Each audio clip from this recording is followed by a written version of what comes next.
సాధారణంగా మన దగ్గర తెలుగు సినిమాల గురించి మాత్రమే చర్చ జరుగుతుంది. కానీ ఈ మధ్య ఏంటో కొత్తగా మలయాళంలో వచ్చిన 2 సినిమాల గురించి బాగా చర్చ జరుగుతుంది. అందులోనూ మెగా హీరోలే వాటిని రీమేక్ చేస్తారు అంటూ ఫ్యాన్స్ కూడా గట్టిగా నమ్ముతున్నారు.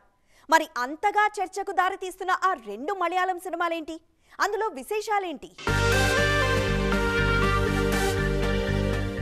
ఈ మధ్య మలయాళం సినిమాలకు మన దగ్గర డిమాండ్ బాగా పెరిగిపోయింది. ఇప్పుడు సంక్రాంతికి విడుదలవుతున్న నా సామిరంగా సైతం 2019లో వచ్చిన పోరింజు మరియం జోస్ అనే మలయాళ సినిమా నుంచి స్ఫూర్తి పొందిందే అని తెలుస్తోంది. అధికారికంగా చెప్పలేదు, కానీ మూల కథను తీసుకొని తెలుగులో నాగార్జున ఇమేజ్కు తగ్గట్లు మార్చి తీసుకువస్తున్నారు.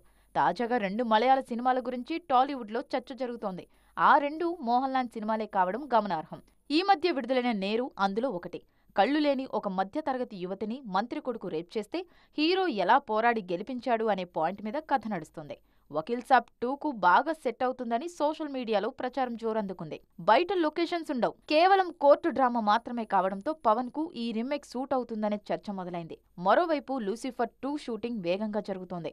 లూసిఫర్ ను చిరు గాడ్ ఫాదర్ పేరుతో రీమేక్ చేశారు. మరిప్పుడు పార్ట్ 2ను కూడా ఆయన రీమేక్ చేస్తారా అనే అనుమానాలున్నాయి. మొత్తానికి ఈ 2 మలయాళ సినిమాలపై టాలీవుడ్లో చర్చ జోరుగా జరుగుతోంది.